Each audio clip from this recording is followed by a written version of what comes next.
1801년 천주교 신자들에 대한 박해로 권일신, 정약종은 곤장에 맞아 죽고 정약전은 흑산도로, 정약용은 강진으로 유배된다.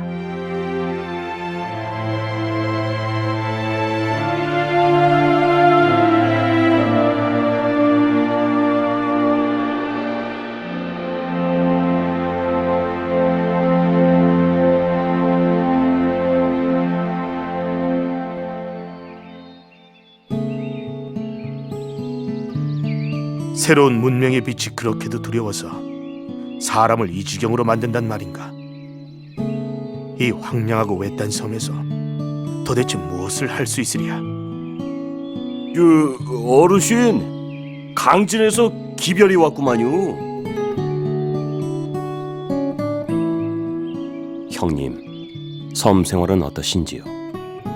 우리 가문은 이미 폐족이 되었습니다만 저는 귀양살이 동안에 더욱 학문에 매진할까 합니다.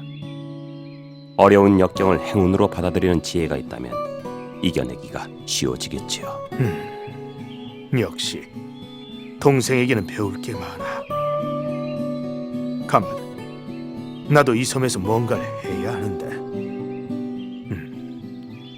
어떤 게 좋을까?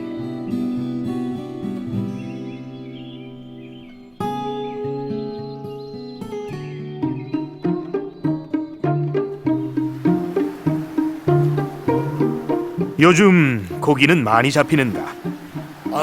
예, 고기는 많은데 고기를 먹고 탈이 나는 사람이 더러 있어서 걱정이란 게요. 그런가?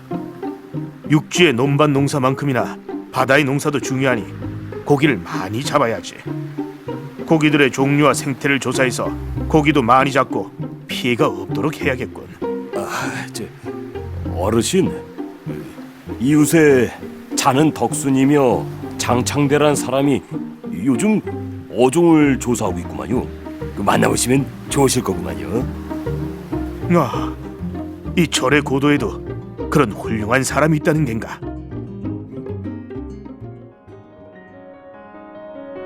여보게, 덕순이 집에 있는가?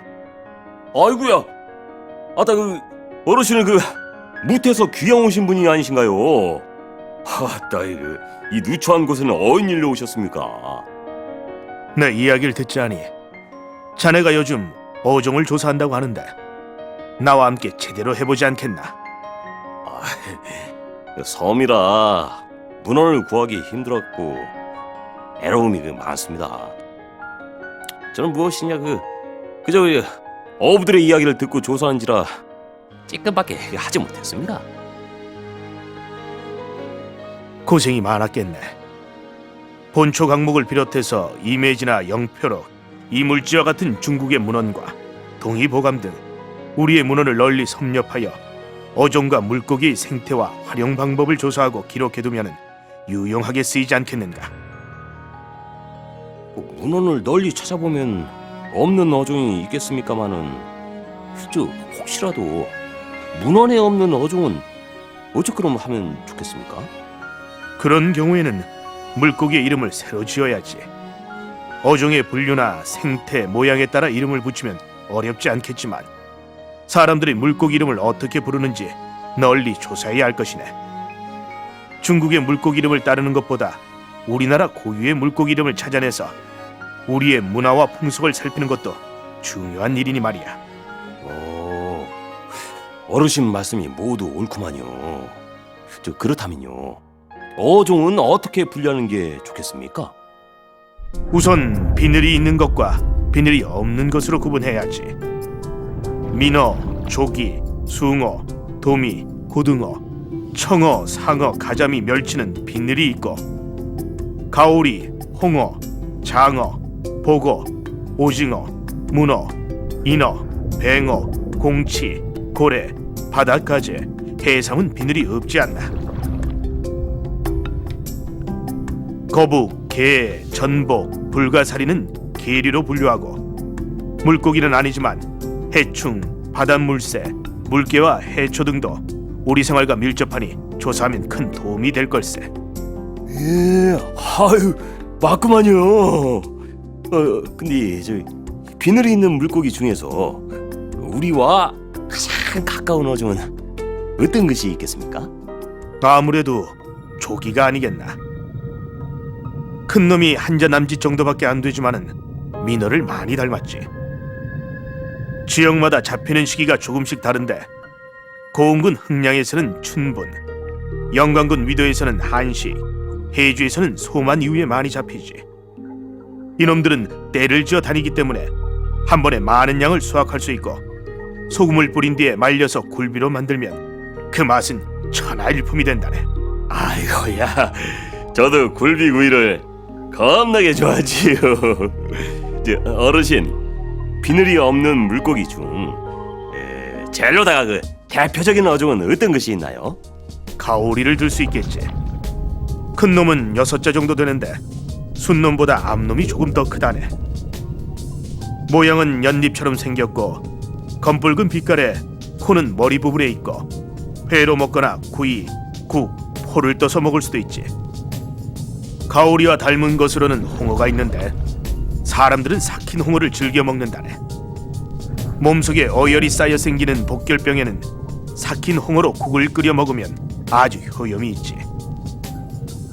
또 뱀과 홍어는 상극이라 뱀에 물린 데는 홍어의 껍질을 붙이면 잘 낫는다네. 예. 저도 뱀에 물린 사람을 보면 시방 그 말씀대로 해보겠습니다. 저 어르신, 개류에는 개나 조개 등 여러 가지 종류가 있습니다만은 역시 전복이 중요하지 않을까요? 일본인들이 전복을 좋아한다는데 그 말이 참말로 맞습니까? 위지 웨인전을 보면 전복잡이는 웨인의 색다른 풍속이라 기록되어 있네. 큰 놈은 길이가 4치에서 6치 정도인데 단단한 껍질에 구멍이 있고 껍질 안은 무지개 빛깔로 매우 아름답지. 가끔 진주가 들어있는데 본초 강목에서는 석결명, 구공나, 천리공이라 부른다네. 들쥐가 전복을 잡아먹으려 할 때 전복이 미리 알아차리고 들쥐를 물어서 물에 빠져 죽게 되지. 이는 들쥐처럼 남을 해치는 도적은 언젠간 꼭 벌을 받는다는 교훈을 준다네. 참말로 그 자연을 통해서 배우는 게 참 많네요. 그렇지. 바다는 여러 가지 보물들이 있는 보고라고 할 수 있지. 인간들이 이러한 바다 자원을 이용하지 못하는 것은 참으로 어리석기 그지 없으니 말이야. 암요. 어르신 말씀이 맞습니다. 참. 저기 이 섬에 문순득이라는 사람이 있는데요. 몇 해 전에 홍어 장사를 하러 나갔다가 풍랑을 만나 3년여 만에 돌아왔습니다. 외국의 풍물에 대해서 다소 들은 바가 있다고 하니 그 자를 찾아보심이 어떠하시겠습니까? 자네가 외국을 두루 다녀왔다는데 그게 사실인가? 아이고 어르신, 그렇습죠. 지난 임술년에 홍어를 싣고 영산포로 가다가 풍랑에 밀려 그만 오키나와로 표류했지 뭡니까? 거기에서 귀국하다가 다시 필리핀의 루손으로 표류했습니다. 그곳에서 중국과 서양 여러 나라의 선박들이 있어 통상을 하는데 그 선박들이 매우 신기했습죠. 또 루손에서 마카오에 도착하니 거기에도 서양과 서남 지방의 선박들이 모여들어 통상을 하고 있었습니다요. 우리나라도 문호를 개방하여 이들과 통상을 하고 외래 선진 문물을 받아들이면 참 좋지 않겠습니까요? 참으로 대단하니.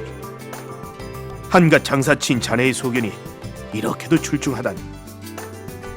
우물 안의 개구리로 좁은 세상에 사는 게 얼마나 두려운 일인지를 알겠네. 그곳에서 보고 들은 서양인의 풍속에 대해 더 말해주지 않겠나. 외국뿐만이 아니라 이미 우리나라의 근해에도 그들이 자주 나타나곤 합니다.